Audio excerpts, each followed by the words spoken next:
Hey everyone, this is Mistress Mara, and today I want to talk about loyalty.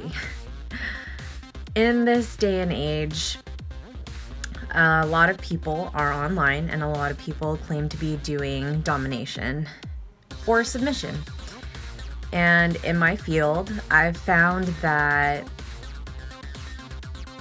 it's very easy to be an online figure and to follow somebody, but if they aren't there for 2 days in their normal posting times, or even if somebody's gone away for vacation, I've noticed that people move on to the next person that might be similar to that person doing the same financial domination or femdom thing and who's available at the time.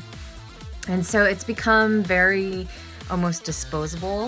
And I'm only talking about like social media at this point, like Twitter or Instagram and stuff like that. People eat the visuals. So if you post, photos of yourself and then don't post any for the rest of the day, people are just like, okay, well, where's the photos? They want their eyes to like feed on your body or feed on, whatever it is that you are giving them. And we are visual creatures, so that is what we respond best to.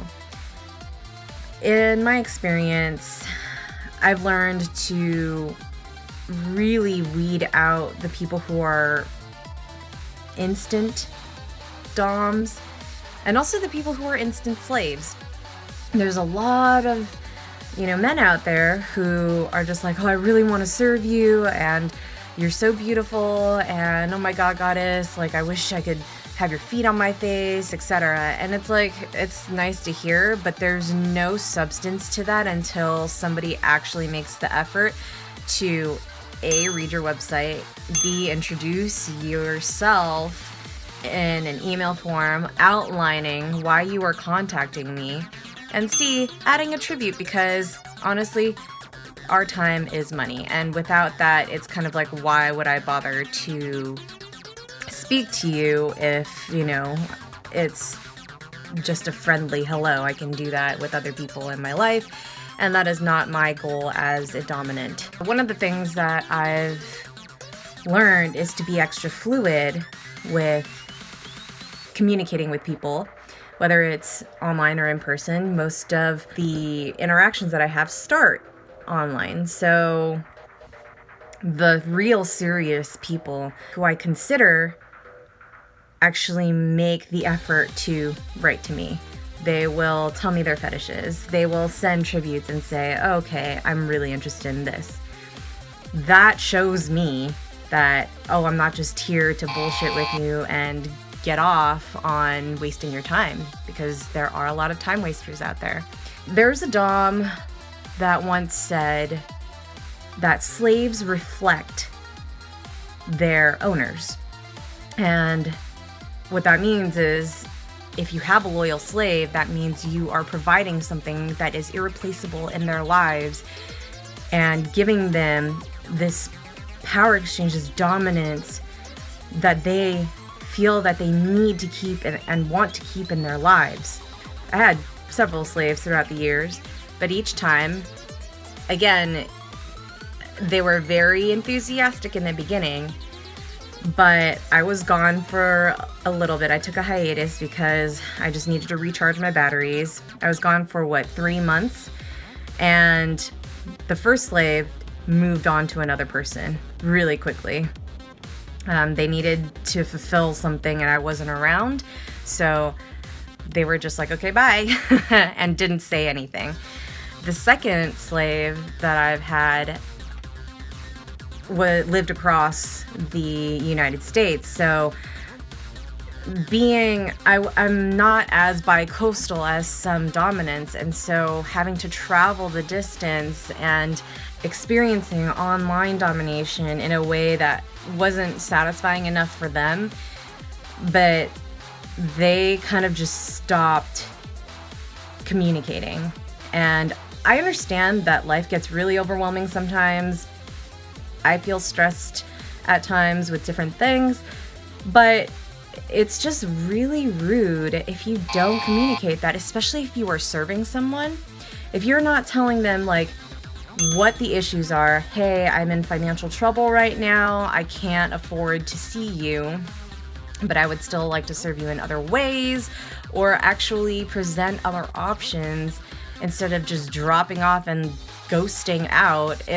Nobody likes that, as a person who is being acknowledged in your life as a powerful presence. You really just don't flake out on them, because that's just poor etiquette as a slave. And I know I didn't teach that, because I have strict protocols and some people can't live up to them. It's not even that hard. It's honestly common sense and just pure courtesy. And it's stuff that I do with other people if I don't know them either. Such as, hey, good morning. I'm going to be really busy today, so I'm not going to be able to serve you as I normally do, whatever. Just like little notes where you remember and you're just like, oh, the other person may be expecting me to write to them because I usually do during this time.